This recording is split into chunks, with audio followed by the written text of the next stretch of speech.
we want you to realize that things are not going to manifest necessarily from one moment of not being there to suddenly a moment of being there, because you're not going to change your vibrational frequency that quickly.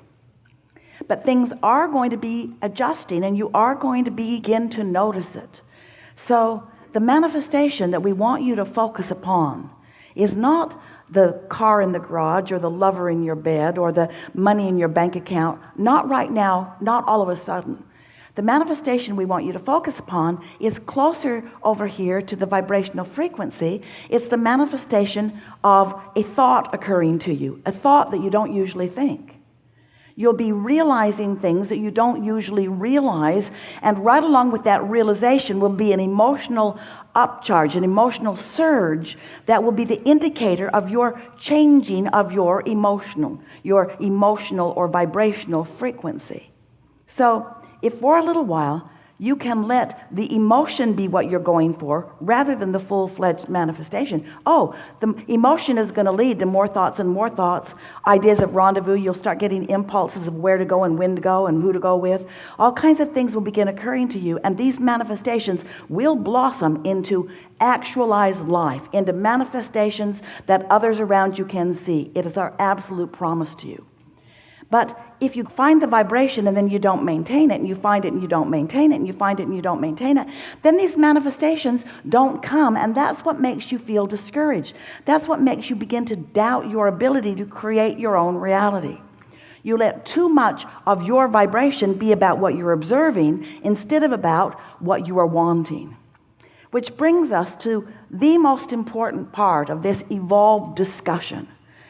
We're talking about you creating your own reality, but we want you to understand that if you are living conditionally, where you are so fixated on the conditions of what is right now, the conditions of what is right now will prevent you from ever having the improved version.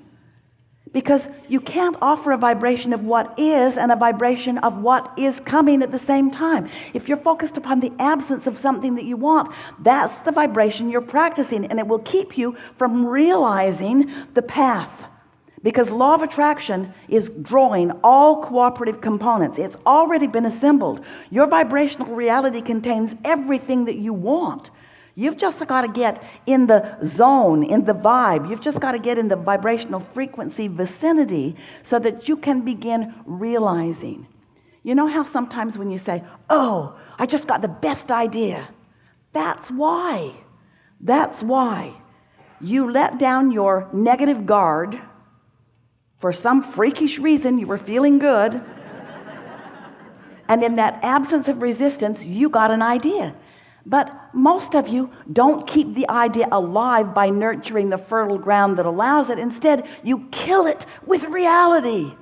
You say, oh, but that's not likely. I don't know others that have done that. It hasn't been working out that way for me. You argue for your limitations by pointing out what is. And what is not the friend of what will be. Often. Sometimes it is. In other words, if what is lovely, focus on it as much as you can, and more like it will come to you. But you want to be a selective sifter about what you focus upon. So this now reality is full of conditions. And as you focus upon the conditions, the condition, whatever the condition is, I must deal with this condition. Esther twisted her knee, pulling a very heavy suitcase, and it's been bothering her, and she finds herself focusing upon the condition of her knee. Hard not to. It hurts. Hard not to. It's slowing her down. Hard not to focus on it. It is a reality that gets her attention. But what she is realizing is she can hold the sore knee with her indefinitely by giving her attention to it. And so once something is manifested, we know it's not easy to get your attention off of it. But you got to figure out some way to get your attention off. Unwanted or unwanted will remain in your experience. Law of attraction says that it must. So conditions, some of them you want, some of them you don't want. But here's something that will serve you so well as you are beginning to understand the vibrational universe that you live in and the vibrational being that you are. over here is a vibration that we are going to call, in as emphatic way as we can because we want you to remember it evermore, it is an unconditioned. It's an unconditioned. This vibrational reality is an unconditioned.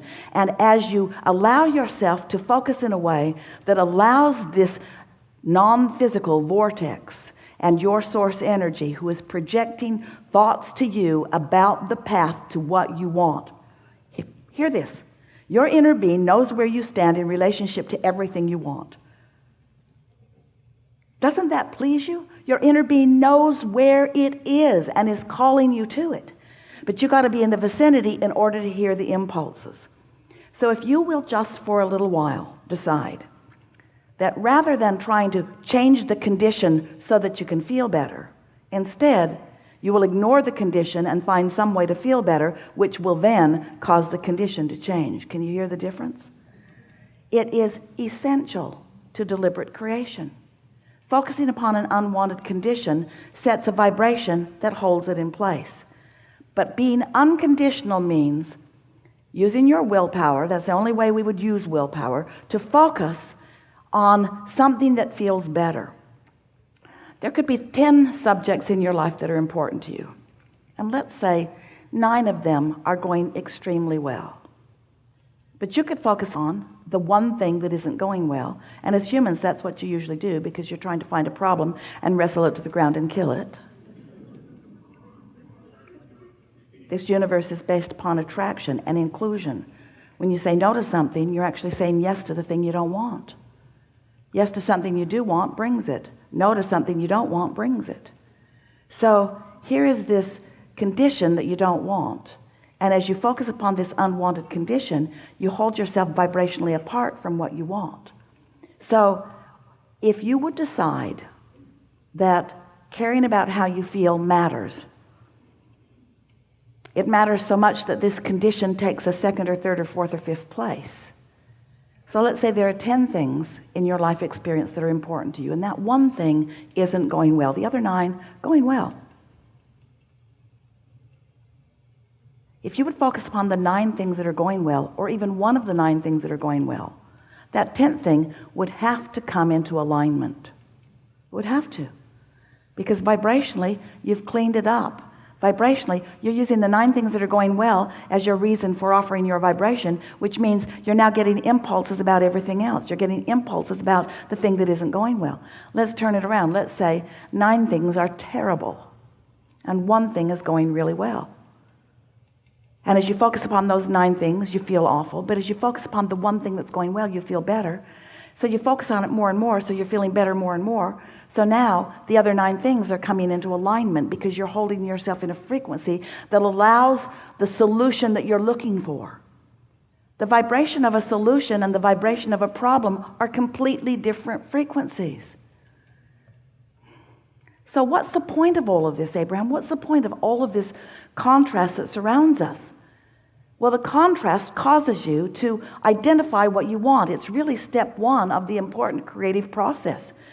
If you don't know what you don't want, you can't know what you do want. So step 1 is that discerning and asking process. And that's that rocket of desire that goes into this vortex that your inner being stands and holds and summons to you all the cooperative components. The question is, are you one of the cooperative components? And the answer to that is, if you feel good, yes. If you feel not good, no. You're not being cooperative right now. So step 1 is you ask. Step 2 is Source stands there with all that you've become and summons by law of attraction to you. So the path lights up for you. The path of least resistance is very, very bright. Your inner being knows right where all of the steps are. Not just the most direct steps, but the steps that will bring you the most pleasure along the way. And hear this, more important, the most logical step that you will be able to find. So when we talk about the path of least resistance, we want you to understand you are the one who's throwing the resistance on the path. But it's okay. Your inner being still keeps calling you. And the more you get into this place where you are realizing the revelation that is being offered to you, the more that path of least resistance will clear up until in time there won't be resistance that you're tripping over. Ease and flow and fun and full and fast and life. That's how you're supposed to feel, you see. So step one is life causes you to ask. Step two is Source gathers it all up, holds the frequency of it, and calls you to it constantly. When you ask, it is given. That'd make a really good book. Oh yeah. But the third step is what we're talking about with you. That is, you got to find the frequency. And you got to practice to find it, which means you got to care about how you feel. You got to find the frequency that puts you in that place of realizing, and then you're off and running. There are no limits for you. There is nothing that you cannot be or do or have. If this time-space reality has the wherewithal to inspire within you the desire, this time-space reality has the wherewithal to deliver the full manifested goods. So what we're really talking about is you finding some way to be happy in the interim between the vibrational reality and the fully manifested reality. And don't misunderstand us. Sometimes you do. Sometimes you think, oh yeah, Abraham just wants us to get happy so we don't notice the things that aren't working out for us. But that cannot be, because when you get happy, the things that you want cannot be avoided by you. They have to come, and you will realize them.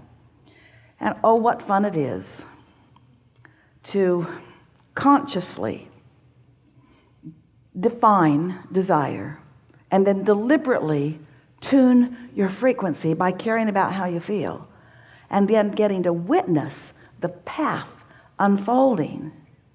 Such a fun path. After a little while, you'll begin to understand that the journey was what it was all about, that the destination is fleeting. Don't misunderstand. We want you to have all that stuff you want. We want you to have every bit of stuff that you want. We want you to have it. You have come into this leading edge place because manifestation is the leading edge way. We're not trying to talk you out of your manifestations. We're just wanting you to find more joy on your way to them.